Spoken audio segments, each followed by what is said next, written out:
자존감이 높은 사람들은 이제 주어가 납니다. 나한테 재미있고 즐거운 일, 내가 하면 좋은 일, 윤리 중심으로 살아간다는 거예요. 누구한테는 좋은 일인데 누구한테는 나쁜 일일 수 있거든요. 사람이 무엇을 좋아하는지 선호도에 따라서 그걸 판단하는 기준은 누가 바깥에서 정한 것이 아니라 내가 정하는 거거든요. 하나 또 예를 들면요.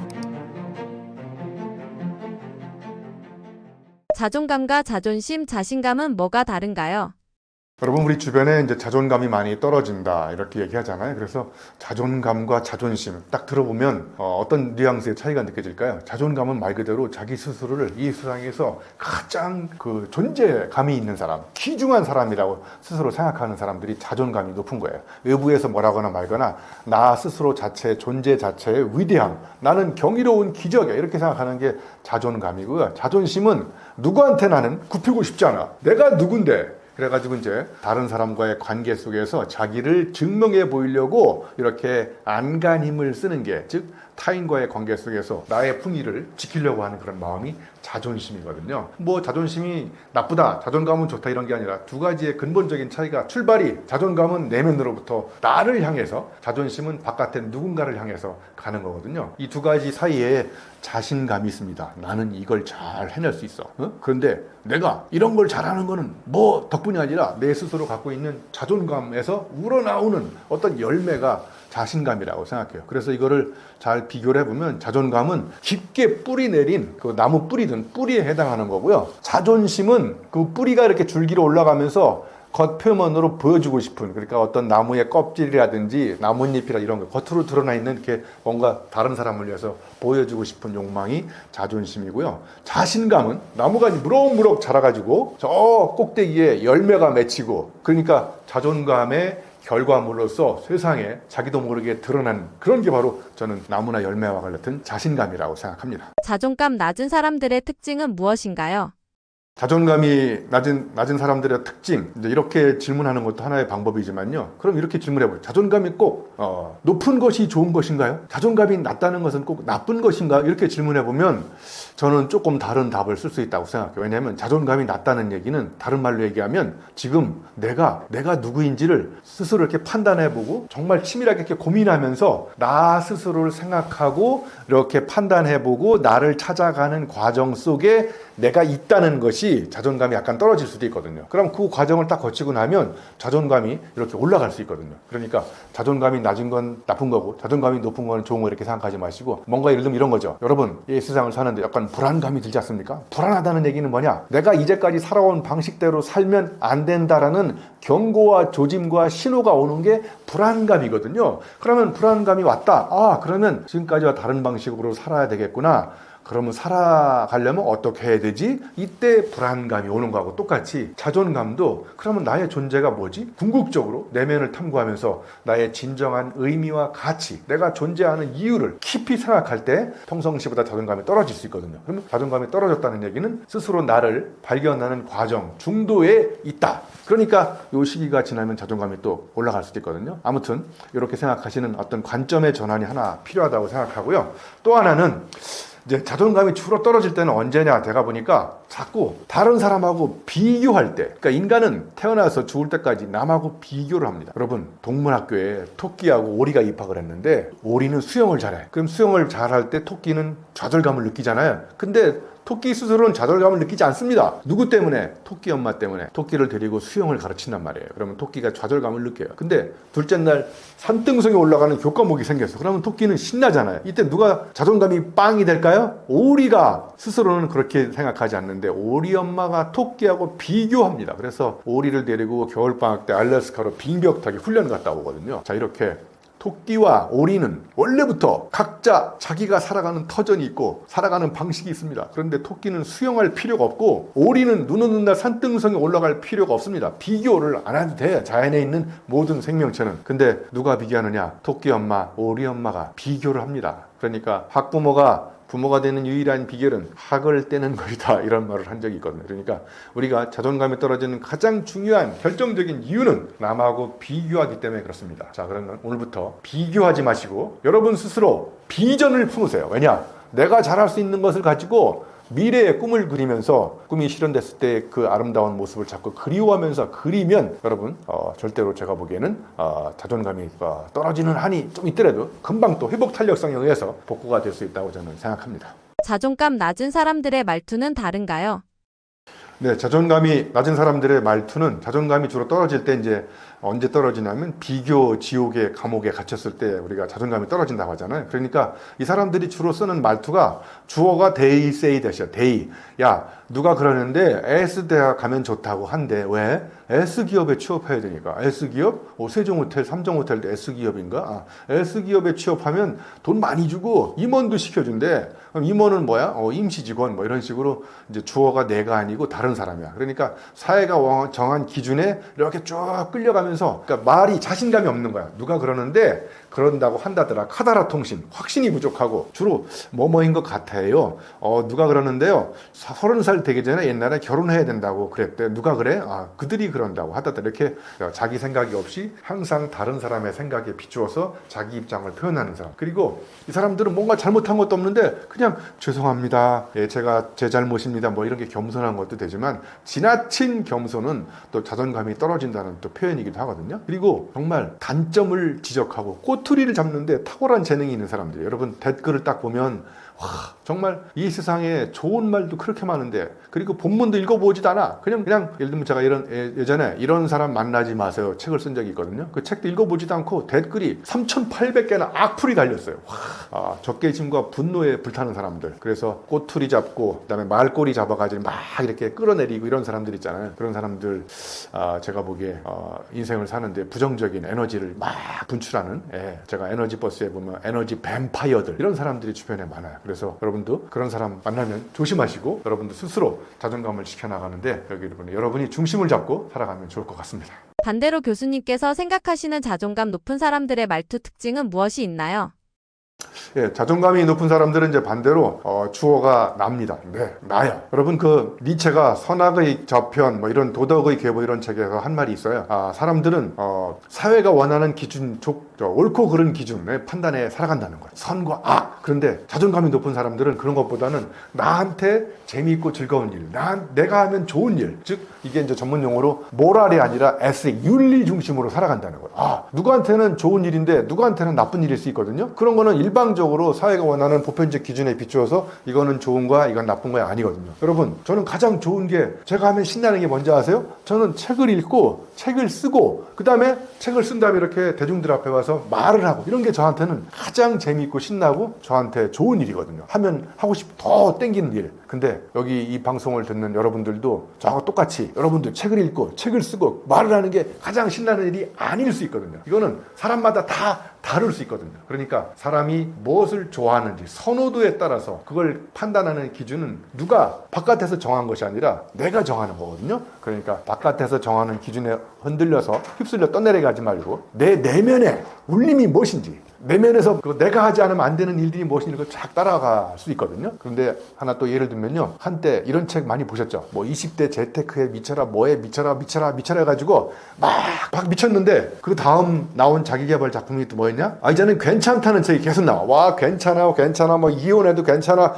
그럼 한번 생각해 보세요. 한 번은 미치라고 계속 미쳤는데 한 번은 또 괜찮다는 거야. 그럼 나는 어떻게 살아야 되나요? 이런 식으로 자기 자존감이 없이 바깥에서 원하는 기준에 이렇게 원심력으로 휩쓸려서 떠내려가지 마시고 니체가 얘기하는 식으로 여러분이 가치 판단 기준에 비춰봤을 때 내가 하면 신나고 내가 하면 좋은 일, 내가 하지 않으면 안 되는 일, 이런 일에 여러분의 무게중심을 잡고 그쪽으로 쭉 가시면 여러분의 인생 후반전이 지금보다 훨씬 더 행복하실 것 같아요. 그러니까 외부에서 원하는 타인의 기준, 가치 판단의 어떤 시선 이런 거에 너무 눈치 보지 마시고 이제는 후반전부터라도, 제가 말하는 후반전은요 지금까지가 전반전이에요. 지금부터가 후반전. 제가 예를 들면 60대면 60살까지 전반전, 61살부터 120살까지 후반전. 이 방송을 듣는 여러분들 중에 40살이 살았다, 40살이 전반전, 41살부터 80살까지 후반전. 그러니까 여러분이나 저나 다 똑같이 지금까지 전반전을 사는 거야. 그럼 지금부터 후반전을 어떻게 살아야 되느냐? 남의 눈치 보지 마시고, 그리고 여러분만의 가치 판단 기준으로 자기 신념을 가지고 세상의 통념이나 고정관념에 휩쓸려 떠내려가지 말고 사는 게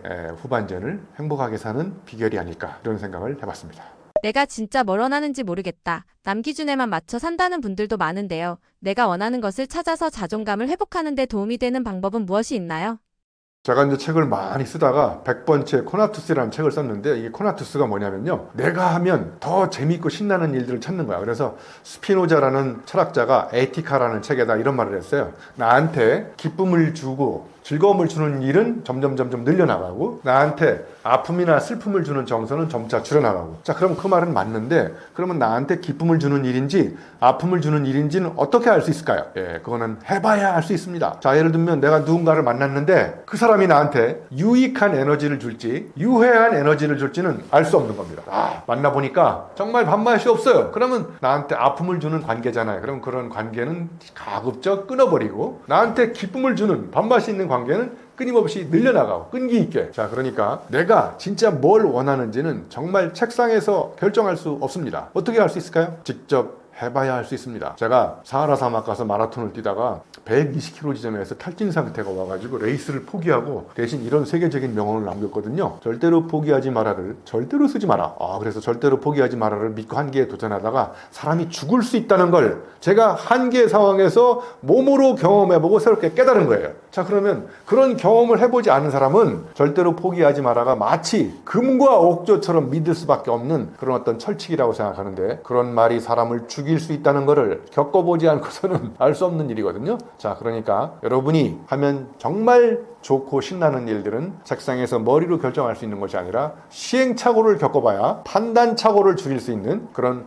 깨달음의 선물을 행동과 실천, 실행의 선물로 저는 봐야 된다고 생각합니다.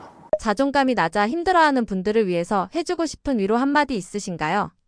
살면서 생각대로 풀리는 일보다 생각대로 안 되는 일이 더 많지 않습니까? 계획을 했는데 뜻밖의 사건, 사고가 발생해서 계획이 산산조각 나기도 하고, 이럴 때 우리는 이전과 다른 방법으로 이 난국을 돌파하는 생각을 하기 시작하거든요. 이렇게 자존감이 떨어진다는 건 무조건 나쁜 게 아니라 이제까지 살았던 방식대로 안 되니까 좌절하고 절망할 때, 실패할 때, 그 실패의 경험의 트라우마가 이렇게 되살아날 때 자존감이 떨어지기도 합니다. 자, 그런데 여러분, 돼지가요, 목뼈 구조상 15도 이상 목을 못 들거든요. 근데 돼지가 하늘을 보는 방법이 있어요. 어떻게 하면 하늘을 볼 수 있을까요? 돼지가 걷다가 발을 잘못 디뎌가지고 자빠지면 하늘을 볼 수 있습니다. 자, 이렇게 실패도 새로운 가능성을 볼 수 있는 그런 절호의 찬스가 되지 않습니까? 여러분, 아이가 게임을 하는데 fail이라는 단어, fail. 그러니까 아빠가 야, fail이 뭐냐 그랬더니 아빠 실패라는 뜻이잖아. 그런데 그러면 실패가 뭐냐 그랬더니 아이가 뭐라고 하는지 아십니까? 다시 하라는 거잖아. 이 친구는 실패를 다시 하라는 거로 해석을 하는 거예요. 자, 그러니까 여러분, 사업을 하거나 살면서 실패하는 것이 자존감을 떨어뜨리는 결정적인 원인이라고 생각하지 마시고, 내가 실패했구나, 그러면 이렇게 하면 안 되는 거구나, 그러면 내가 이전과 다른 방법으로 시도해보라는 신호가 되는구나, 이렇게 생각하면 좋은 것 같아요. 자, 그리고 또 하나는요, 일본 사람이 지은 책 중에 제가 책 제목은 정확히 생각이 안 나는데, 이 사람이 개인 대신에 분인이라는 단어를 만들었어요. 개인은 나눌 수 없는 인디비듀얼인데 앞에 인자를 떼버리고 디비듀얼 해가지고 분인이라는 단어를 만드는 거야. 그러니까 한 개인은 고정불변하는 정체성을 가지고 언제 어디서든지 똑같은 역할을 하는 사람이 아니라는 거예요. 자, 그러니까 예를 들면 제가 한양대학교 유영만 교수잖아, 학교 가면. 그죠? 그럼 여기 오늘 와서는 제가 여러분 앞에서는 제가 전달자라는 역할을 또 하는 거고, 또 밖에 나가서 친구한테는 다정한 벗이 되기도 하고, 그죠? 그 다음에 또 어디 가서는 제가 또 강사가 되기도 하고, 또 어디 가서는 작가가 되기도 하고, 이런 식으로 내 개인이 여러 가지 분인으로 나눠지는 거예요. 그러면 어떨 때 나가 자존감이 떨어지느냐? 예를 들면 내가 말을 할 때는 자존감이 떨어지는데 내가 글을 쓸 때는 자존감이 높아져. 그러면 그때 분인이 여러분이 갖고 있는 소중한 또 하나의 여러분 자신일 수 있다는 거예요. 그러니까 나는 한 사람이 아니라 수없이 많은 상황에서 내가 자존감이 확 올라갈 때는 언제인지, 그때 무슨 일을 할 때인지, 그럼 그런 일을 더 많이 찾아서 하시면 좋을 것 같아요. 그래서 여러분도 이제 나라는 사람을 영원히 불변하는 하나의 고정불변하는 정체성을 갖고 있는 한 사람이 아니라 내가 상황에 따라서 또 분위기에 따라서 또는 어떤 역할에 주어진 그 임무에 따라서 다양한 역할을 할 수 있는데, 가만히 여러분 가슴에 손을 얹고 생각해 봤을 때 나는 어떤 역할을 할 때 가장 신나는지 그런 것들을 자꾸 찾아내시고, 나는 어떤 역할을 할 때 자존감이 떨어지는지 그런 역할을 가급적 점점점 줄여나가시고, 그러면 여러분의 인생 후반전이 지금보다 저는 훨씬 더 행복해질 거라고 생각합니다. 부자 되는 사람들의 말투에는 어떤 특징이 있나요? 네, 이런 질문을 받으면 누가 부자일까 이렇게 생각하는데 사람마다 부자에 대한 생각이 다를 것 같아요. 일반적으로 사람들은 이제 부자는 돈이 많은 사람 이렇게 생각하는데 저는 좀 다르게 생각하거든요. 부자가 누가 부자일까? 저는 관계 자산이 부자인 사람. 그러니까 어떤 사람이 부자가 됐는데 와, 그 사람 정말 열심히 노력해가지고 잘 됐어. 그래서 그 사람을 이렇게 칭찬해두고 도와주려고 하는 주변에 있는 그런 사람들이 많은 사람들이 저는 부자라고 생각하거든요. 근데 어떤 사람은 부자가 됐는데 막 손가락질 당하고 그 사람 뭐냐 뭐 어쩌고저쩌고 이렇게 비난과 질책을 가하는 사람이 있거든. 정말 그 사람은 부자가 아니라고 생각해요. 그러니까 내 주변에 부자인지 아닌지를 알아보는 저는 가장 확실한 방법은 정말 그 사람 열심히 노력해가 잘 된 것 같아. 그 사람 덕분에 잘 된 것 같아. 그 사람 주변에 그 사람을 사랑하는 사람, 도와주려고 하는 사람들이 너무너무 많은 것 같아. 저는 이런 사람이 부자라고 생각하거든요. 자, 그럼 이런 사람이 부자라고 생각하면 이런 사람들의 말투는 어떨까요? 여러분 혹시 웨이터 법칙이라고 들어보셨나요? 여러분 웨이터가 와인을 따르다가 손님 고객의 옷에다가 이렇게 흘렸어요. 두 가지 반응이 일어나거든요. 한 사람은 폭발합니다. 너 매니저가 누구야? 너 데려와. 너 해고당할 있어. 이렇게 얘기하는 사람이 있는가 하면 어떤 사람은 와인 흘린 사람이 얼마나 당황스럽겠습니까? 그 사람의 입장을 생각하면서 이렇게 얘기를 해요. 와, 어떻게 내가 오늘 샤워를 안 하고 나왔는지 어떻게 알고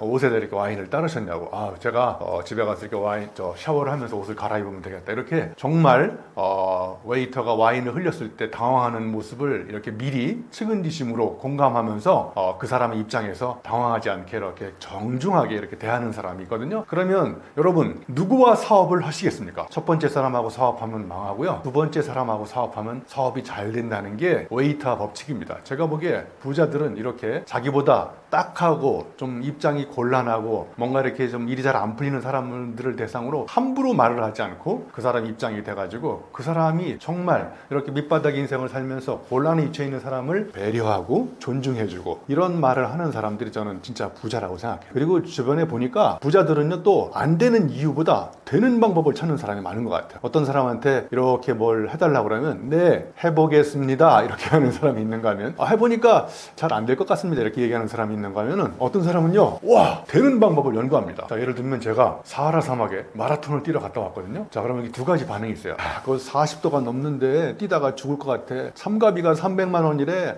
돈이 어디 있어? 막 이렇게 핑계를 대는 사람이 있어서 안 가는 사람이 있는가 하면 저같이 일단 갔다 오는 사람이 있거든요. 가서 보니까 죽지도 않고요.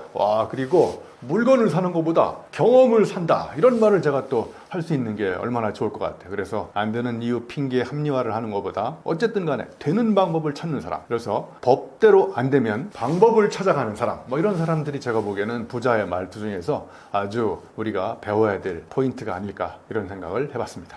부자가 되는 사람들은 시간과 목표를 다루는 방식이 다르다고 하던데요. 시간 관리를 어떻게 해야 부자가 될 수 있는 건가요? 여러분 우리가 일상을 살면서 가장 우리가 소중하게 자주 접하는 말이 시간과 목표거든요. 시간 관리 잘해야 되고 목표 관리 잘해야 된다고 생각하는데 저는 조금 더 다른 입장에서 한번 생각해 보려고 합니다. 우리 모두가 인생을 살면서 목표를 가지고 있는데 저는 목표 달성하다가 목숨이 끊어지는 이렇게 위태로운 사람들을 많이 봤거든요. 이런 사람들은 목표를 산물로 보는 사람들이에요. 근데 저는 목표를 부산물로 보면 어떨까? 자, 예를 들면 제가 책을 지금 103번째 책을 지금 전달자라는 책을 갖고 나와 여러분하고 얘기하고 있거든요. 그럼 제가 책을 100권 이상 쓰겠다고 목표를 정해서 쓴 게 아니라 저는 제가 재미있고 신나는 일을 하다 보니까 어느덧 책이 100권이 넘은 거예요. 그러니까 제가 보기에 우리 주변의 부자들도 뭔가 100억을 벌어야 되겠다 막 이렇게 돈의 액수를 정해놓고 열심히 노력해가지고 목표를 달성한 사람도 없지 않아 있겠지만 제가 보기에는 그냥 자기가 하면 재미있는 일, 신나는 일, 내가 아니면 이 세상에 살 수 없는 일들을 즐겁고 재미있게 하다 보니까 어느덧 자연스럽게 목표가 달성된 거예요.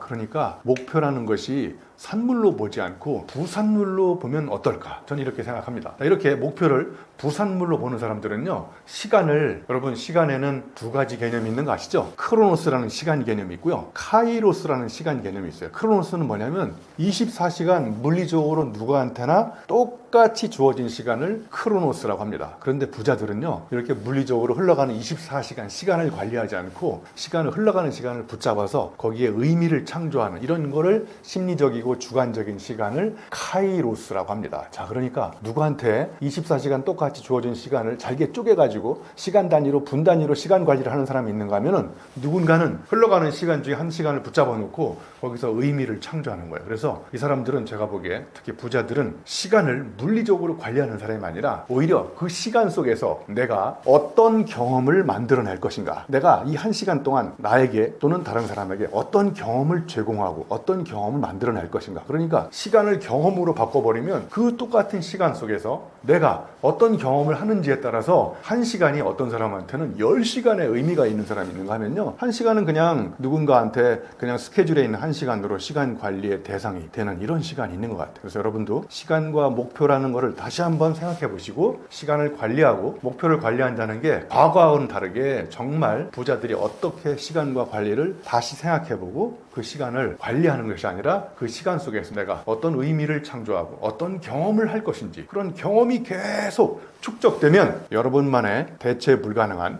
스토리가 탄생합니다. 저는 그런 스토리를 많이 갖고 있는 사람들이 정말 부자라고 생각합니다. 한국 사회는 모범생이 돼야 성공한다는 믿음이 있습니다. 이 모범생 강박이 부자가 되는데 어떤 걸림돌이 된다고 보시나요?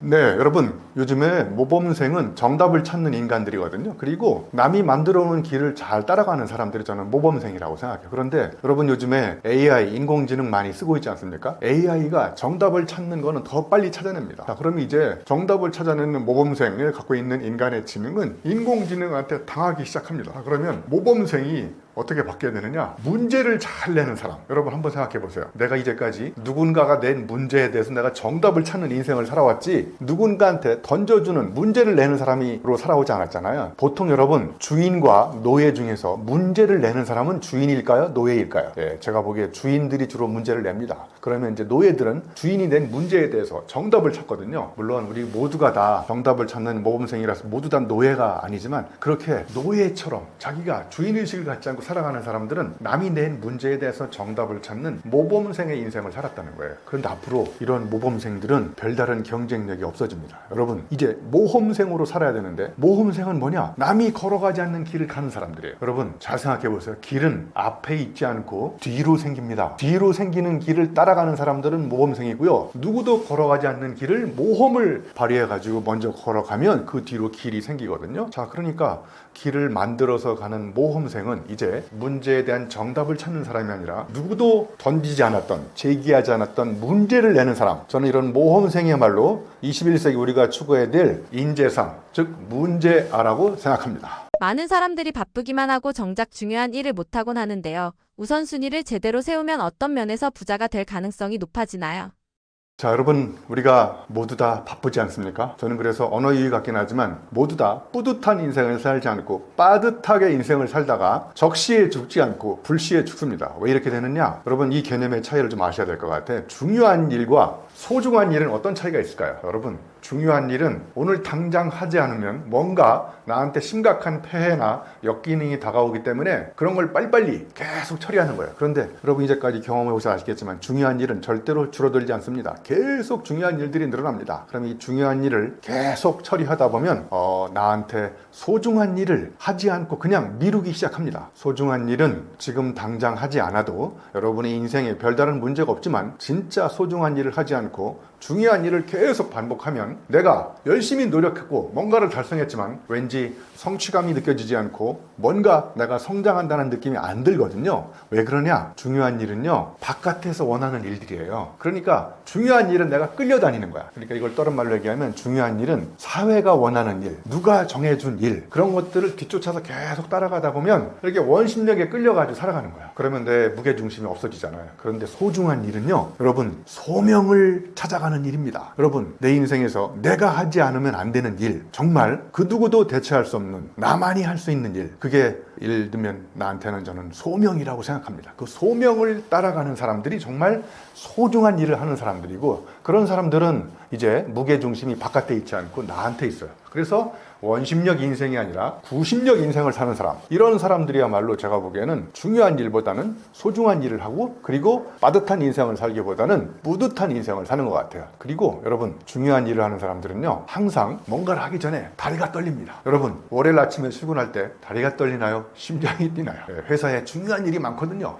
그런 일을 하기 위해서 출근하니까 왠지 심장이 뛰지 않고 다리가 떨리거든요. 그런데 소중한 일을 하는 사람들은 심장이 뜁니다. 와, 나한테 이렇게 정말 대단한 일이고 의미 있고 가치 있는 일을 하다 보니까 다리가 떨린다기보다도 심장이 뛰거든요. 여러분, 다리가 떨린다는 얘기는 인생이 거의 끝나가고 있다는 얘기입니다. 그러니까 이제 지금부터라도 남은 인생 동안 여러분, 후반전이 얼마나 더 많이 남아있지 않습니까? 후반전에는 여러분도 중요한 일보다는 소중한 일을 하면서, 다리 떨리는 일보다는 심장 뛰는 일을 하면서 즐겁고 재밌게 신나게 살면 어떨까요? 평범한 사람이 부자가 되기 위해서 꼭 가져야 할 태도가 있나요? 네, 부자가 제가 보기에 관계 자산이 풍부한 사람, 그죠? 인간관계 속에서 항상 누군가를 도와주고 싶은 사람. 저 사람 내가 도와줘야 돼. 저 사람이 하는 일이 정말 아름다운 일이야.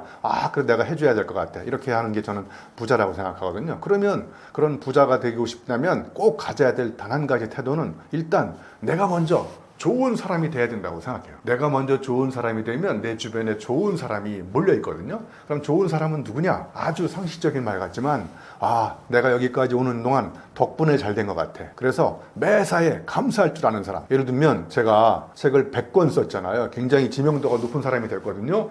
그래서 내가 열심히 노력해가지고 내가 책을 100권 썼으니까 너네들 내 이야기를 들어줘. 저는 이런 고압적인 자세보다 책 100권 쓰는 동안 수많은 사람들이 도와준 덕분에 내가 이렇게 책을 100권 썼고, 그리고 노트북이 나를 도와줬고, 그죠? 노트북 쓰다가 전기 나가버리고 저장이 안 되면 제가 책을 100권 못 쓰잖아요. 그죠? 그러면 노트북의 전기는 또 발전소에서 만들잖아요. 저 발전소에서 24시간 일하는 사람 덕분에 내가 노트북을 활용해가지고 내 아이디어를 저장해서 책을 썼어. 그리고 또 출판사가 내 책이 정말 이렇게 별로 큰 파장을 일으키지 않음에도 불구하고 꾸준히 출판사가 내줬잖아요.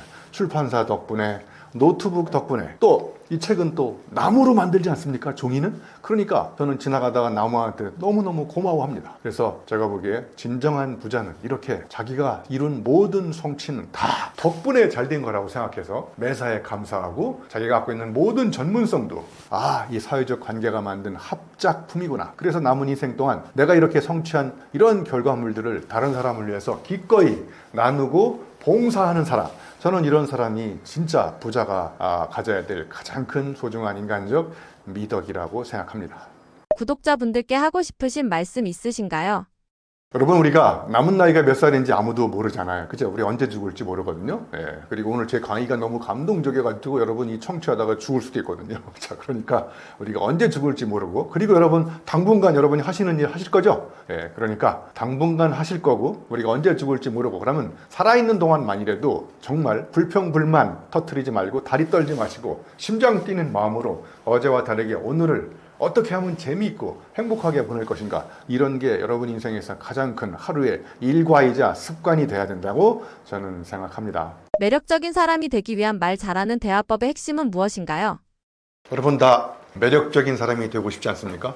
그러려면 말을 잘해야 되는데, 저는 이 질문을 좀 바꿨으면 좋겠어요. 말 잘하는 사람이 아니라 잘 말하는 사람이 더 좋을 것 같아요. 왜냐하면 말 잘하는 사람하고 잘 말하는 사람은 굉장히 차이가 있거든요. 여러분 한번 뉘앙스상 말 잘하는 사람 그러면 뭔가 거치반지름하고 막 그다음에 자기 과시하고, 그다음에 현란한 수사법이나, 그다음에 어떤 여러 가지 막 현학적인 언어를 동원해가지고 자기의 메시지를 강력하게 전달해서 상대방한테 임팩트를 미치려고 하는 사람, 나쁘지 않습니다. 좋은 사람입니다. 그런데 저는 이것보다 잘 말하는 사람은 관심이 자기가 어떤 표현력, 전달력 여기에도 있지만 상대방이 내 이야기를 잘 들어주는지, 공감과 소통은 어떻게 해야 되는지, 그래서 상대방과의 관계성 속에서 내 이야기를 사람들한테 영향력을 미치려면 어떻게 해야 되는지, 그리고 이 사람의 키워드는 소통, 공감, 관계지, 나를 과시하고 막 전달한 다음에 임팩트를 미치고, 그래서 어떻게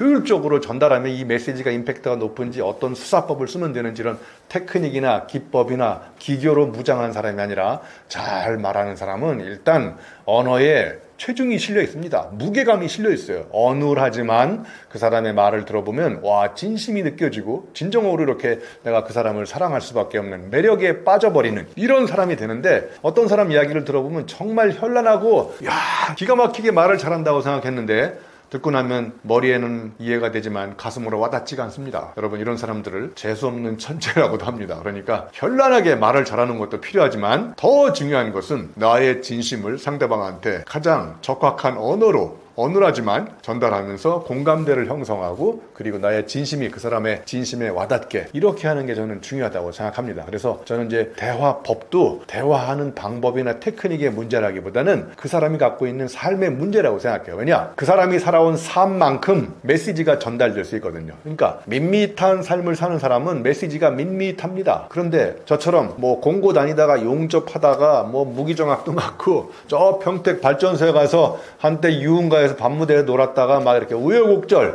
파란만장한 인생을 사는 사람들은 메시지가 좀 어눌하더라도 그 인생의 파란만장이 상대방의 가슴에 파란을 일으킬 수 있는 그런 문장을 쓸 수 있습니다. 자, 그러니까 대화나 전달이나 다 저는 삶의 문제이지 어떤 테크닉이나 기교나 기법의 문제가 아니라고 생각해요. 그래서 여러분, 소중하게 상대방한테 나의 진심을 전달하는 가장 강력한 방법 중에 하나는 어제와 다르게 오늘 조금 더 올바르게 사시고 어제와 다르게 진실하게 사시고, 그러면 그걸 살아가는 삶만큼 삶 자체가 메시지가 되는 게 저는 가장 매력적인 사람의 말 잘하는 게 아니라 잘 말하는 대화의 핵심이라고 생각합니다. 전달력은 삶의 지혜를 전하는 힘일 텐데 구체적으로 어떤 능력을 갖추었을 때 전달력이 높아지나요? 전달자가 전달하는 힘을 전달력이라고 하는데, 어떨 때 여러분들 주변에서 경험상 전달력이 가장 나한테 와닿을까요? 첫 번째는요, 자기 경험을 자기만의 언어로 벼려가지고 어디서도 들어본 이야기이긴 하지만 그 사람이 갖고 있는 생각이 뭔가 남다를 때 느껴지는 게 바로 뭐냐면, 독특한 경험을 자기만의 언어로 번역해서 전달할 때 이 뒤통수를 빵 치면서 나한테 통찰을 주잖아요. 제가 예를 들면 2007년 4월 11일 날 제 집이 분당이라서요, 집에 가다가 한양대학교에서 중앙분리대를 들이받고 제 차가 폐차됐어요. 그거를 세계적으로 유명한 4.11 사태라고 합니다. 그래서 제가 이제 병원에 입원했는데 갈비뼈가 부러졌어요. 그래서 갈비뼈 전문가가 오셔가지고 흉부외과 의사가 갈비뼈만 보고 갔어요. 온 김에 팔뼈 좀 봐달라고 그랬더니 팔뼈는 또 자기 전공뼈가 아니래요. 그래서 정형외과 의사가 보신대. 그래서 또 그러면 팔뼈 보러 오신 김에 정형외과 의사한테 목뼈 좀 봐달라고 그랬더니 또 목뼈는 자기 전공뼈가 아니래요. 그래서 신경외과 의사가 보세요. 그래서 세 분이 오셔. 정형외과 팔뼈, 흉부외과 갈비뼈, 목뼈, 신경외과, 이 세 분이 오셔가지고 각자 자기 뼈만 최선을 다해서 보고 가는데, 정말 제가 거짓말 안 보태고 어디가 아프냐면요, 이 목뼈와 팔뼈 사이뼈, 갈비뼈와 팔뼈 사이가 어딘가 아파 죽겠는데 그 사이뼈를 전공하는 의사가 병원에 없어요. 자, 그러면 제가 이렇게 뼈저린 뼈 아픔을 경험했잖아요. 이 경험을 다른 사람들한테 어떻게 전달할까를 고민하다가 제가 세계 최초로 만든 단어가 사이 전문가를 만들었습니다. 전문가와 전문가 사이에 차이를 전공하는 전문가가 우리나라에 많으면 이렇게 뼈저린 뼈 아픔을 체험하는 것도 없어질 수 있겠구나. 여러분, 제가 지금 저의 경험을 벼리고 벼렸어. 언어를. 그래서 전 세계에서 처음 들어보는 언어, 전문가는 많이 들어봤지만 전문가와 전문가 사이에 차이를 전공하는 전문가, 이거 처음 들어보셨죠? 이렇게 어디서 많이 경험했지만 그 경험을 자기만의 언어로 번역해서 전달할 때 이게 제가 보기에 가장 임팩트가 높다는 거를 저는 여러 번의 강연을 통해서 알게 됐어요. 또 하나는요, 여러분이 당연하다고 생각하는데 당연한 가정을 부정하는 전달을 할 때, 자, 예를 들면 여러분, 선풍기에 날개가 있어야 됩니까? 그래서 날개 없는 선풍기가 지금 나왔잖아요. 날개 없는 선풍기 지금 보면 지극히 정상이지만 예전에는 다 날개가 없었습니다. 그런데 세계 최초로 이런 질문을 던졌습니다. 과연 선풍기에는 꼭 날개가 있어야 됩니까? 이렇게 당연함을 부정하는 질문을 던진 다음에 기존에 우리가 당연하다고 생각했던 고정관념의 감옥에서 우리를 끌어내 주는 겁니다. 그러면 이제 그때 임팩트가 굉장히 높아집니다. 자, 그 다음에 또 은유법을 잘 쓸 때 임팩트가 높아집니다. 자, 예를 들면 결혼은 양파다. 왜? 까도 새로운 게 나오는 게 아니라 까도 눈물이 난다는 거예요. 이런 식으로. 또 예를 들면 또 블루투스는 남자고 와이파이는 여자다. 왜? 잘 검색해보세요. 제가 최근에 어디서 인사이트를 얻어가지고 자세히 장문의 글을 썼는데, 블루투스는 가까운 거리에서 검색을 해가지고 접속이 되면 바로 붙어버립니다. 그런데 거리가 점점 멀어지면 바로 떨어지고 또 다른 여자를 쭉 검색해가지고 접속하는 것처럼 블루투스는 남자라고 그러고요. 와이파이는 먼 거리에서 가장 신호가 강력한 한 사람하고 딱 연결이 됩니다. 그리고 연결이 되면 잘 끊어지지 않거든요. 자, 이렇게 블루투스와 와이파이의 기술을 전문적으로 설명하지 않고 블루투스는 남자요, 와이파이는 여자요. 그러면 이 기술에 대해서 확 이해가 되지 않습니까? 이런 게 저는 전달력의 임팩트를 높이는 가장 강력한 방법이라고 생각합니다. 성격은 말에서 드러난다고 하는데요. 차분하면서 명확하게 말할 수 있는 방법에는 무엇이 있나요? 말은요, 자기 생각과 감정에 직설적으로 이렇게 담아서 표현하는 그릇이기도 하거든요. 그러니까 화가 났을 때, 성질이 급하고 막 조급하고 그랬을 때 나도 모르게 이제 말이 막 튀어나오잖아요. 이럴 때일수록 차분히 감정을 좀 가라앉히고 횡설수설하거나 중언부언 해봐야 안 한 말도 못하거든요. 자, 그러니까 바깥으로 나가기 전에 잠시 심호흡을 하시면서 생각을 해보면 좋을 것 같아요. 자, 예를 들면 그런 말 중에, 이렇게 하는 말 중에 이런 게 있을 것 같아요. 자, 늦게 온 사람을 바로 야단치고 너는 왜 이 모양 이 꼴 야, 맨날 이렇게 늦게 오는 거야, 이렇게 얘기하지 마시고 이렇게 얘기해 보세요. 너무 늦게 온 사람한테 잠시 한 템포 늦춘 다음에, 야, 너 너무 빨리 온 거 아니니?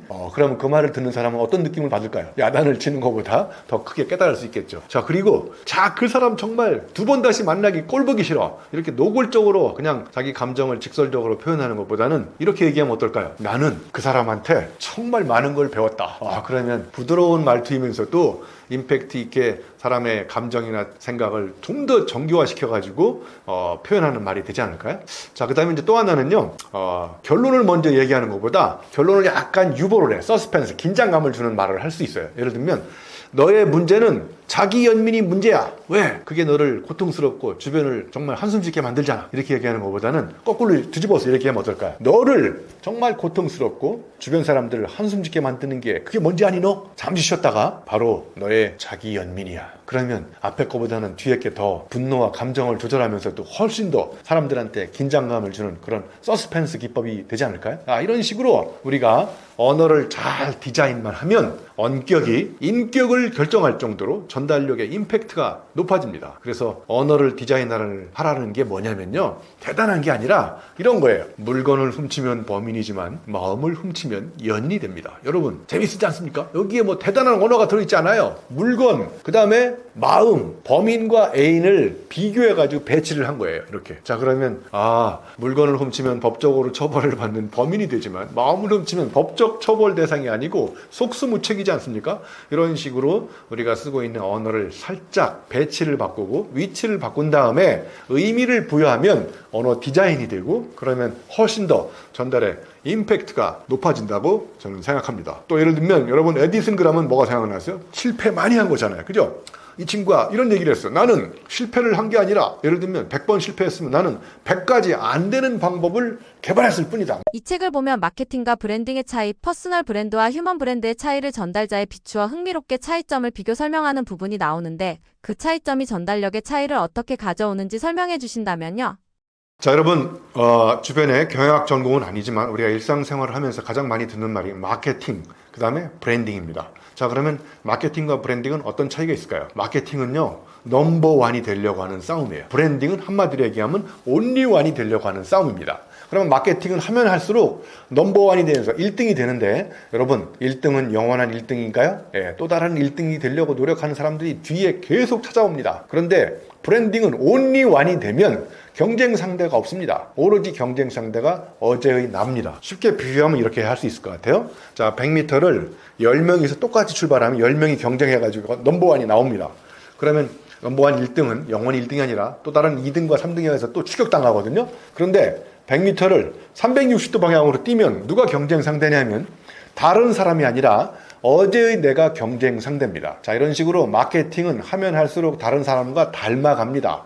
그래서 이거를 옛날에 벤치마킹을 해가지고 다른 사람하고 비교해가지고 점점 비슷해지는 현상이 마케팅입니다. 넘버원이 되는 거고, 그런데 브랜딩은 점점 대체 불가능한 전대미문의 유일무이한 이런 게 되는 거죠. 그러니까 여러분도 장기적으로 봤을 때 단기적으로는 마케팅에 성공했지만 장기적으로는 브랜딩에 실패하면 마케팅을 계속 유혈 싸움, 레드오션에서 싸움을 계속 할 수밖에 없는 거거든요. 자, 그래서 마케팅은 남보다 잘하려고 열심히 노력하지만 브랜딩은 어제의 내가 했던 방식과 조금 더 다르게 something different하게 노력을 하면 할수록 어제와 다른 나로 거듭나게 되면서 이제는 대체 불가능한 원본이 되는 건데, 마케팅은 대체 가능한 복사본이 됩니다. 자, 그러니까 복사를 계속 하다가 죽는 인생을 복사라고 합니다. 자, 그래서 이런 걸 또 하나의 예를 들면 여러분 약국에 가서 두통약 달라고 그러나요? 타이레놀 달라고 그러나요? 예, 타이레놀 달라고 하잖아요. 타이레놀이 원래는 고유명사였어요. 고유명사. 그런데 지금 타이레놀이 뭘로 바뀌었냐? 보통명사로 바뀌었어요. 두통약을 대변하는. 자, 이런 식으로 본질이 비본질에 압도당하는 겁니다. 그러니까 본질이 뭐냐? 본질은 두통약이야. 그런데 비본질은 타이레놀이야. 그러면 타이레놀이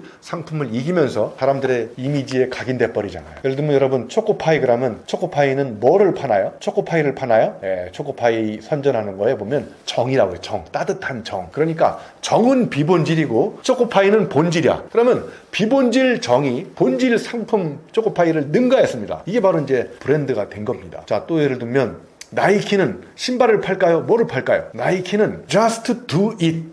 정말 대단한 슬로건입니다. 나이키는 신발이라는 본질을 팔지 않고 Just Do It이라는 그런 어떤 슬로건을 팝니다. 그러면 이제 나이키가 세상의 브랜드가 된 거죠. 자, 이렇게 마케팅과 브랜딩이 이렇게 차이가 있다면 또 하나 여러분 차이를 알아두면 좋을 게 뭐냐면, 요즘에 많은 사람들이 퍼스널 브랜딩을 한다고 하죠. 그런데 휴먼 브랜딩하고는 어떤 차이가 있을까요? 자, 퍼스널 브랜딩은 조명이야, 조명. 밝게 빛을 비추면 반짝반짝 빛나는 게 퍼스널 브랜딩이야. 나 이 분야에서 잘할 수 있어. 그래서 마케팅을 해가지고 내가 리더십 분야의 퍼스널 브랜드가 된 거야. 커뮤니케이션 스킬의 퍼스널 브랜드가 된 거야. 그런데 그게 영원히 갈 수 없거든요. 그래서 퍼스널 브랜드는 사람이 죽으면 그냥 브랜드도 죽습니다. 조명이 꺼지면 깜깜해지는 겁니다. 그런데 휴먼 브랜드는 소명을 쫓아가는 겁니다. 휴먼, 인간 자체가 갖고 있는 존재감 이 아우라가 되고 카리스마가 돼서 그 사람이 죽어도 휴먼 브랜드의 휴먼은 영원히 살아남습니다. 자, 그러니까 휴먼 브랜드야말로 진정한 브랜딩의 산물이고, 퍼스널 브랜딩은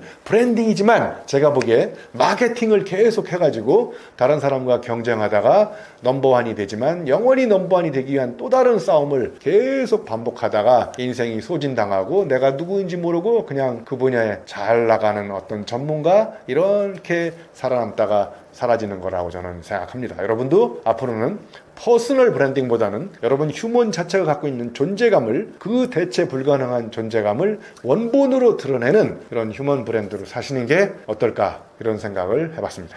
모든 사람이 대체 불가능한 휴먼 브랜드가 되고 싶을 텐데, 이렇게 전달하면 반드시 실패하는 3가지 특징을 알려주신다면요? 이렇게 하면 전달에 성공합니다. 이런 것보다는요, 이렇게 하면 반드시 전달에 실패합니다. 이렇게 하면 여러분들한테 귀에 더 쏙 들어오겠죠? 뭐 여러 가지가 있지만 그 중에 첫 번째 저는 이런 겁니다. 설명하지 말고 설득하라. 이게 저의 전달의 메시지 중에 큰 메시지인데, 이거 거꾸로 뒤집으면 설득하지 말고 설명하라. 이러면 전달의 장렬히 전사하고 실패합니다. 예를 들면 여러분 유튜브에 가시면 빌 게이츠가 졸업식 축사에 가서 연설하는 게 있고요. 스탠포드 대학 가서 스티브 잡스가 졸업식 축사 연설하는 게 있어요. 여러분 두 사람의 연설을 직감적으로 봤을 때 누구 연설이 더 여러분의 귀에 와닿고 가슴에 와닿을까요? 사람마다 좀 다르겠지만 저는 직감적으로 봤을 때 스티브 잡스가 훨씬 더 임팩트 있고 가슴에 와닿더라고요. 왜? 빌 게이츠는 모범생이야. 그래서 올바른 이야기를 해. 이렇게 저렇게 조목조목 설명하고, 그래서 모범생으로 살아온 삶에 대해서 옳은 이야기를 하지만 그래 맞는 얘기야. 듣고 나서 너나 잘해 막 이런 거예요. 근데 스티브 잡스는 이렇게 얘기합니다. 나 사생아였다. 나 대학 때려치웠다. 이런 식으로 자기가 살아온 인생의 경험에 파란만장한 삶을 설명하지 않고 설득을 합니다. 더 전문용어로 얘기하면 빌 게이츠는 선전하지만 스티브 잡스는 선동가 스타일로 사람의 마음을 후벼 팝니다. 이렇게 하면 성공하지만 이거 거꾸로 뒤집으면 설득하지 않고 설명하거나 선동가 스타일로 하지 않고 선전하거나, 그리고 상식을 어루만져 주지 않고 양식에 호소하거나, 이러면 저보기에 설득에 전달에 장렬히 전사한다고 생각해요. 여러분, 베스트셀러는 서가에 꽂혀 있을까요? 매대에 누워 있을까요? 여러분 서점에 가보세요. 모든 베스트셀러는 다 매대에 누워 있습니다. 서가에 꽂히는 순간 그 책은 생명이 끝납니다. 왜? 서가에 꽂힌 책은 양식에 호소한 책입니다. 올바른 이야기를 잘하는 그런 어떤 추천도서입니다. 그런데 베스트셀러는 상식을 어루만져주고 우리 독자들의 마음을 잘 이렇게 어루만져주고 보듬어주면서 설득을 합니다. 그래서 여러분도 베스트셀러가 되고 싶으면 반드시 매대에 오랫동안 누워있는 책을 써야 된다. 저는 이게 첫 번째 메시지였고요. 자, 두 번째, 우리 주변에 보면요, 자기가 이 장면에서 조연인데 주연 행사를 하는 사람이 있어요. 예를 들면 제가 출판 기념회를 하는데 제가 메인이고 저가 이제 게스트 스피커로 3명을 초대했어요. 이분들한테 약 10분씩 드렸거든요. 그래서 한 사람당 10분씩 30분을 하고 그다음에 제가 이제 뭐 예를 들면 1시간을 하고 그러면 이제 전체 90분의 강의가 끝나야 되는데 어떤 분 게스트 스피커가 오셔가지고 와, 내가 쓴 책에 대한 얘기는 이런 방법도 하지 않고 자기 자랑을 쫙 하면서 10분이 아니라 30분을 하십니다. 자, 그럼 여러분 그 사람 전달에 성공했을까요? 실패했을까요? 사람들이 손가락질합니다. 저 사람 뭐야? 왜 여기 온 거야? 저 사람 지금 조연인데 주연 행사를 하고 있지 않나요? 네, 이렇게 진정한 어른은 내가 여기서 주인인지 손님인지 조연인지 주연인지를 판단한 다음에 조연일 경우에는 철저하게 자세를 낮추고 그날의 주인공을 띄워주면 자기도 자연스럽게 높아집니다. 그런데 자기를 높이고 주연을 깔아뭉개고 그러면 자기도 덩달아서 떨어져 나갑니다. 저는 이런 인간들하고 인간관계를 끊었습니다. 또 한 가지 사례는요. 와, 제가 90분 모닝 조찬 강연을 갔는데 90분 동안 해야 되는데 7시 27분부터 30분까지 3분 스피치를 하셔야 되는데 어떤 국회의원이 나타나셔가지고 30분 스피치를 하십니다. 이 사람 전달에 성공했을까요? 실패했을까요? 장렬히 전사했습니다. 3분을 하셔야 되는데 무려 10배의 시간을 쓰고도 그 시간이 감동적이고 사람들한테 통찰을 주는 시간이 아니라 저 친구 뭐 하는 얘기야? 빨리 안 내려와. 막 욕을 안 해서 그렇지 사람들이 비난과 이런 화살이 막 폭발 그 사람의 심장을 찌름에도 불구하고 그걸 파악하지 못하고 꿋꿋하게 자기 이야기를 계속 해나갑니다. 이런 사람들 장렬히 전사하게 돼 있습니다. 자, 마지막으로 세 번째는요. 우리가 이제 이 커뮤니케이션 전달의 가장 핵심은 맥락적 사유거든요. 자, 여러분 제가 예를 들면 로댕에 생각하는 사람 사진을 딱 보여준 다음에 여러분 로댕에 생각하는 사람 검색해 보세요. 그러면 로댕에 생각하는 사람을 싹 지운 다음에 로댕하고 똑같은 자세로 생각을 해보라 그러면 많은 사람은 다 이렇게 합니다. 이렇게. 그런데 사진을 잘 보세요. 이 오른쪽 팔꿈치가 로댕은 진짜로 왼쪽 허벅지에 올라가 이렇게 하고 있거든요. 근데 사람들이 이렇게 생각하지 않고 그냥 이렇게 생각을 해. 그래서 이제 사진을 딱 보여준 다음에 여러분 보셨죠? 오른쪽 팔꿈치가 왼쪽 허벅지 위에 올라가 있습니다. 그런데 여러분은 지금 어떻게 했습니까? 그냥 습관적으로 이렇게 하셨죠? 그래서 여러분이 몸에 사는 가장 큰 해충 이름이 대충이라고. 대충 생각하고 대충 보니까 대충 이렇게 행동하지 않습니까? 그래서 오늘 여러분 지금 생각이 없는 인간들이 많이 와 있다. 제가 이렇게 농담을 했는데 와, 이거를 500명 중에 한 3명은 진담으로 받아들입니다. 그래서 유영만 교수가 와가지고 자기들한테 생각이 없는 인간이라고 욕을 했다고 모 교육청에 고소를 해가지고 저한테 고소장이 날라왔습니다.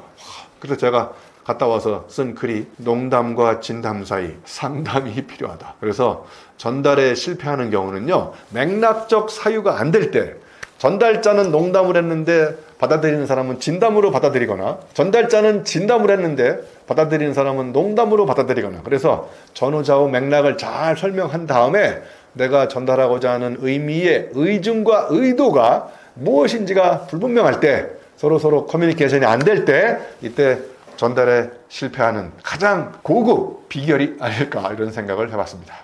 요즘 현대인들이 스펙보다 교양 쌓기가 시급한 이유는 무엇인가요? 한때 우리 대한민국을 지배했던 큰 키워드 중에 하나가 스펙 쌓기였거든요. 그러니까 이제 예를 들면 스펙을 너무 많이 쌓다 보니까 이제 스펙이 너무 남아 돌아가. 그래서 그런 스펙 쌓기를 하다가 최근에 이제 교양 쌓기가 왜 시급해야 되는지 이런 이야기를 여러분하고 한번 생각해 볼까 합니다. 여러분 스펙은 아시겠지만 내가 정한 기준이 아니고 누군가가 정한 기준이에요. 그 기준에 충족시키기 위해서 내가 새벽 5시에 일어나고 미러클 모닝도 하고 뭐 갓생 인상도 살고 그다음에 아침형 인간도 돼보고 막 그렇게 해서 스펙을 엄청나게 쌓는데 과연 그게 나를 세상에 알리는 자기다움의 증표일까 한번 생각해 봤는데 그건 아니더라고요. 그래서 바깥에서 원하는 기준에 내가 끌려다니면서 인생을 살면서 스펙을 엄청 쌓았음에도 불구하고 나는 여전히 허전하잖아요. 그런데 이런 것보다는 이제 교양 쌓기가 더 시급하다고 생각해요. 특히 여러분 AI 시대에 여러분 AI한테 질문을 잘하는 방법은 질문을 잘하는 테크닉의 문제가 아니라 저는 교양의 문제라고 생각해요. 여러분이 넓고 깊게 풍부한 전문성과 교양 지식을 많이 갖고 있을수록 그런 풍부하고 깊은 지식을 가지고 AI한테 질문을 잘할 수 있습니다. 자, 그러면 AI가 주는 답을 그대로 믿고 판단하고 그대로 쓰지 말고 여러분 이제 앞으로 AI만 쓰는 사람은 AI만도 못한 인간으로 전락합니다. 자, 그러면 인공지능이 주는 답을 비판적으로 재해석하고 그죠? 그 다음에 이것을 나의 콘텐츠로 다시 재구성하려면 뭐가 필요하냐? 내 안에 교양, 영어로 레퍼런스거든요. 참고문헌이 풍부한 사람이 AI가 주는 답을 다시 재구성하고 거기에 뭔가를 추가하고 나의 경험적 통찰력, 에피소드를 추가하면 그야말로 이제 킬러 콘텐츠가 나오는 거거든요. 이렇게 교양이 없으면 이제는 AI한테 농락당하기 시작하고 인공지능만도 못한 인간지능으로 전락하게 됩니다. 그래서 이제는 스펙보다는 여러분이 내면에 풍부한 교양이 두꺼우면 그 두꺼운 교양의 두께만큼 여러분은 세상을 두껍게 바라볼 수 있고 그 다음에 여러분의 콘텐츠도 대체 불가능한 킬러 콘텐츠가 될 수 있다고 생각합니다. 사람이 한순간에 천박하게 보이는 말투에는 어떤 특징들이 있나요? 한 사람이 어떤 사람하고 이렇게 이야기를 하다 보면 여러분 그 말로 표현할 수 없지만 뉘앙스상 저 사람은 정말 밥맛이 없는 인간이라고 이렇게 판단이 들지 않나요? 그러니까 어떤 말을 하기도 전에 표정과 자세와 나를 바라보는 태도 이런 것들이 일단 나를 굳건한 믿음과 신뢰의 파트너로 바라보지 않고 뭔가 비아냥거리거나 깔보거나 이렇잖아요. 제가 하나의 에피소드를 들어보면 제가 세계 최초로 지식 산부인과 의사로 지식 임신과 지식 낙태 수술 방지법 이런 걸 연구하려고 막 재밌게 하고 있는데 한 의사가 나타나가지고 저한테 공격을 하기 시작합니다. 교수님이 의사냐? 일단 물어보는 조짐이 정말 재수없어 보였어요. 왜냐하면 내가 무슨 산부인과 의원을 개원해가지고 진료 행위를 한 적이 없거든요. 다만 세계 최초로 지식을 창조하는 색다른 방법을 연구해서 뭔가를 싹 시도하려고 하는데 그런 색다른 시도에 대해서 박수 쳐주고 응원해주지는 못할 망정 나한테 자꾸 의사 자격증이나 따라 그러고 말이야. 그죠? 이렇게 하는 사람들을 대상으로 제가 크게 깨달은 거는 전문가일수록 정말 다른 사람의 어떤 주장이나 어떤 방향에 대해서 공감하고 응원해주지 않고 전문적으로 그 사람들의 꿈을 전문적으로 비판해가지고 그 사람의 꿈을 산산조각 내는데 탁월한 재능이 있는 사람들이 저는 전문가가 아닐까 이런 생각을 합니다. 그래서 우리 주변에 정말 말투만 봐도 천박하다고 이렇게 생각하는 사람들은 주로 여러분 몰자 들어가는 단어 뭔지 아십니까? 여러분 몰상식한 사람 그죠?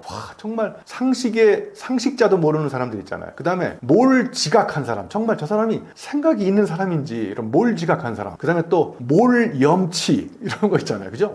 염치불고하고 정말 염치만 잘 부끄럽게 생각만 해도 그 다음에 이렇게 천박하지 않은데 그죠? 그 다음에 이거를 다 통틀어서 몰인격적인 사람 이런 사람들이야말로 정말 우리 주변에서 이렇게 딱 봐도 한순간에 천박해 보이는 것 같아요. 그리고 더더욱 중요한 건요 우리가 많이 느끼겠지만 다른 사람의 이야기를 잘 들어보고 이렇게 경청하고 박수 쳐주고 이렇게 호응해주고 그래야 되는데 말은 듣지 않고 계속 끼어들게 하는 사람이 있어요. 자기 주장만 강한 사람 그냥 과시하고 그죠? 막 멸시해버리고 그 다음에 다른 사람을 무시하고 이런 사람들을 만나면 정말 밥맛이 없지 않습니까? 우리가 남은 인생 동안 밥맛이 있는 사람하고 살아도 만나도 절대적으로 시간이 부족한데 이렇게 나를 천박하게 무시하는 사람들을 만나면 만날수록 여러분 인생도 여러분 나빠지고 이렇게 고꾸라진다고 생각하니까 가급적 그런 사람은 관계를 끊어버리는 게 좋다고 생각합니다.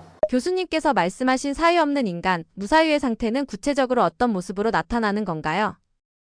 네, 사유 없는 인간, 무사유를 우리들로 하여금 이렇게 생각하게 만든 유명한 한 사람이 있거든요. 여러분, 한나 아렌트가 쓴 예루살렘의 아이 히만이라는 책이 있거든요. 이 아이 히만이라는 사람이 유태인 학살을 아무 생각 없이 정부에서 시키는 대로 시스템에서 뭐 어떤 제도대로 그러니까 이 무사유 생각이 없는 사람들의 특징은 뭐냐면 뭔가 이 상황에서 내가 이거를 하면은 이걸로 인해 가지고 다른 사람한테 어떤 영향이 미치는지 이런 거를 전혀 생각하지 않고 판단하지 않고 그냥 시스템이 원하는 대로 상관이 명령하는 대로 그냥 아무 생각 없이 자기 맡은 본분을 다 하는 사람. 그런데 그 본분을 다 했지만 그 사람이 작은 행동과 판단과 이런 것들이 수많은 사람들한테 엄청난 악 영향을 미칠 수 있는데 그런 것조차 생각하지 않는 거죠. 이미 이 사람은 도덕적 능력, 윤리적인 판단 능력을 상실했을 뿐만 아니라 다른 사람의 아픔을 가슴으로 공감할 수 없는 사람, 즉 공감 능력을 상실한 사람이 제가 보기에는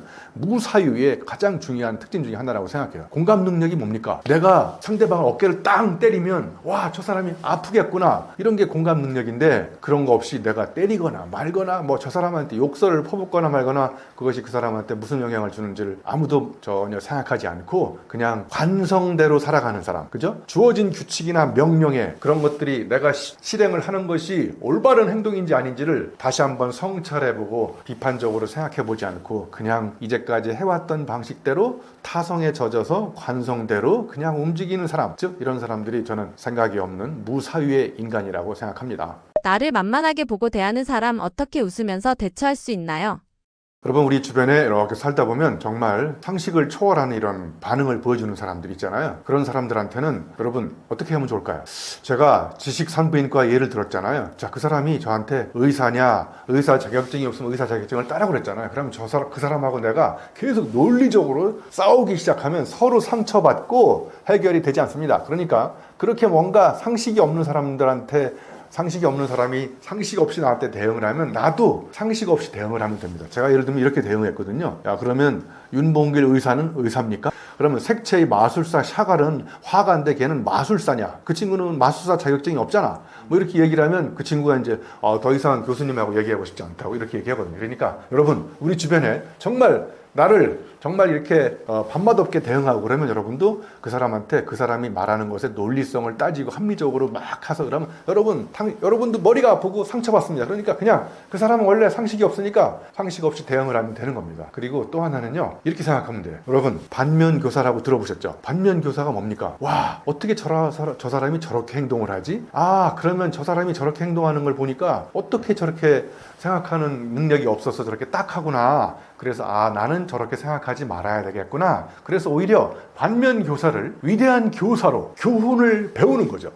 나한테 저런 찬스가 왔구나. 저런 사람들이 저렇게 행동하는 걸 보니까 나는 절대로 저렇게 하면 안 되겠어. 이렇게 다짐을 하고 거기서부터 교훈을 얻은 다음에 여러분은 그렇게 행동하지 않으면 여러분은 이런 반면 교사로부터 위대한 교훈을 배우는 스승을 만난 거잖아요. 이렇게 생각하면 어떨까요? 또 한 가지, 여러분 잘 많이 들어보셨는데 움베르토 에코라는 사람이 있거든요. 그 사람이 재미난 책을 썼어요. 책 제목이 이거야. 세상의 바보들에게 웃으면서 화내는 방법. 혹시 시간 되시면 한번 읽어보세요. 여러분, 이 책의 핵심은 뭐냐? 바보들하고 싸워봤자 여러분도 똑같은 바보가 되는 거야. 그러니까 이제 움베르토 에코는 그런 바보들이 갖고 있는 치명적인 약점을 이렇게 뭔가 재미난 어떤 유머로 되받아치는 거야. 그래서 그 사람이 정말 어쩔 수 없구나. 이렇게 대응하면 나한테도 손해가 되겠구나. 이렇게 역받아치는데 탁월한 재주를 배우고 싶으면 움베르토 에코의 책을 한번 이렇게 보시면 정말 바보들이 나를 바보스럽게 취급하면 그 사람도 바보로 만들어버리는 그런 재미난 사례들을 참고해 보실 수 있을 것 같습니다. 교수님께서 생각하시는 교양 있게 시답게 나답게 산다는 것은 어떤 모습인가요? 지금 당장 시청자들이 일상에서 하나만 바꿔본다면 어떤 습관부터 시작해 보라고 권하고 싶으신가요? 요즘 사는 게 시답지 않습니까? 그래서 인생이 시답지 않아서라는 제가 시도 썼거든요. 시답지 않은 세상은 뭘까요? 정말 아무리 노력을 해도 노력한 만큼 나한테 대가가 돌아오지 않거나 자영업자들 열심히 노력해가지고 돈을 벌었는데 무슨 조건, 세금이 많아지고 그다음에 사업하는 조건이 점점 어려워지고 그래서 내가 열심히 했지만 열심히 한 만큼 내가 뭔가를 성취감을 느끼지 못할 때 이런 것 저는 시답지 않은 인생이라고 생각하거든요. 그리고 사람들이 정말 물질 만능주의, 돈이 최고야, 막 성과 지상주의, 효율을 극대화시키고 이렇게 살았지만 내 몸은 점점 피폐돼 있고 나한테 지갑은 늘 열려 있고 뭔가 이렇게 공허한 허전감이 들 때 이런 게 시답지 않은 세상이거든요. 그러면 시답게 산다는 얘기는 뭘까요? 저는 시답게 산다는 것은 사람답게 사는 거라고 생각해요. 그러면 사람답게 산다는 것은 결국은 나답게 사는 거거든요. 자기답게. 여러분, 이렇게 한번 예를 들어볼까요? 유형만스럽다 그거하고 유형만답다 뉘앙스의 차이는 어떤 게 느껴질까요? 예를 들면 유재석스럽다 그러면 유재석을 따라하는 수많은 사람들이 영원히 이류가 되는 거야. 그런데 유재석답다, 유형만답다 그러면 이거는 대체 불가능한 유형만의 자기다움을 드러내는 삶이 사는 거거든요. 저는 이런 게 사람답게 사는 거고 시답게 사는 거라고 생각해요. 시답지 않은 세상에서도 시답게 사는 방법은 자기답게 사는 거예요. 그러면 자기답게는 뭐냐? 다른 사람하고 비교하지 말고 색다르게. 색달라지면 저절로 남달라지는데 우리는 남다르게 살려고 그러다가 나의 자기다움을 잃어버리는 거거든요. 자, 그러면 시답게 사는 방법이 대단한 게 아니라요. 한번 이렇게 생각해 보면 어떨까요? 여러분, 혹시 무불경이라는 단어 들어보셨나요? 이 세상에 존경하지 않을 만한 것이 아무것도 없다. 자, 그러면 지나가다가 나무를 하나 보면, 자, 저 나무는 이제 겨울이 오고 있는데 어떻게 준비를 할까? 근데 한번 유심히 살펴보세요. 나무는 점점 옷을 다 벗습니다. 그래서 나목으로 혹한의 추위를 견뎌서 새봄의 희망을 싹 틔우지 않습니까? 그러면 나무를 존경할 만하지 않습니까? 그리고 우리 주변에 있는 모든 것들, 여러분이 일상적으로 매일 습관적으로 살아오면서 지나쳤던 사물이나 현상을 가만히 관찰해 보세요. 지나가다가 잡초도 한번 이렇게 관찰해 보시고, 지나가다가 들판에 피어 있는 꽃도 한번 이렇게 바라보시고, 그리고 사각형의 휴대폰 속에서 머리를 이렇게 박고 거기다가 막 뭔가 정보에 휩쓸려 떠내려가지 마시고, 잠시 휴대폰 끄시고 넘어가는 저녁 노을도 이렇게 감상해 보시고, 날아가는 새들이 정말 어떻게 날아가는지 이런 기적도 한번 감상해 보시고, 그래서 가급적 접속 경험보다는 일상에서 매일매일 접촉하는 경험을 늘리시면 이 경험적인 감각적인 데이터가 점점 쌓이게 되고, 그럼 여러분은 오감각이 열리면서 시답게 살 수 있는, 그래서 시인들이 시를 쓸 때 그 결정적인 순간, 시적 순간을 딱 포착해가지고 시인의 언어로 번역하잖아요. 그래서 여러분들도 뭐 그렇게 해보면 어떨까? 하나 예를 들어볼까요? 여러분, 제가 지금 의자에 앉아있는데 여러분도 의자에 앉아있다고 생각해보세요. 의자한테 한 번이라도 미안하다고 생각한 적 있으세요? 의자가 얼마나 여러분의 무거운 체중을 지금 버티고 있어요. 그러니까 하루는 날 잡아가지고 의자한테 미안하다고 얘기하세요. 그리고 앞으로 내가 살을 뺄 테니까 조금만 참으라고. 그래서 의자가 뭐라고 그러는지를 잘 들어보세요. 그걸 받아 쓰시면 여러분도 의자에 관한 시인이 될 수 있습니다. 구독자분들께 하고 싶으신 말씀 있으신가요? 우리가 일상 속에서 매일 반복하는 삶을 살아가서 지겹다고 생각하시는데요. 여러분, 똑같은 하루가 반복되는 건 없습니다. 여러분, 노벨 문학상을 탄 심보르스카가 2번은 없다라는 시를 썼거든요. 여러분, 제 강의를 듣는데 이것도 똑같은 강의 2번 들을 수 없고요. 여러분, 일어나는 아침도 2번 다시 똑같은 아침이 반복되지 않고, 여러분, 양치질 매일 하지 않습니까? 양치질도 똑같은 양치질이지만 제가 보기에, 그런데 매일 똑같은 양치질을 2번 다시 반복할 수 없습니다. 그러니까 이 세상에는 모두 다 매일 처음 만나는 첫 순간, 첫 경험이라고 생각해 보세요. 그리고 내가 만나는 모든 사람을 다 첫 사람이라고 생각해 보세요. 그러면 그 사람을 이전과 다른 방법으로 이렇게 바라보면서 내가 무엇을 오늘은 깨달을지, 뭘 배울 수 있을지, 이런 걸 생각해 보는 시간을 매일매일 한순간 한순간을 잘 축적하시면 여러분의 한평생도 바뀔 거라고 저는 생각합니다. 여러분 안녕하십니까? 저는 한양대학교의 유영만 교수입니다.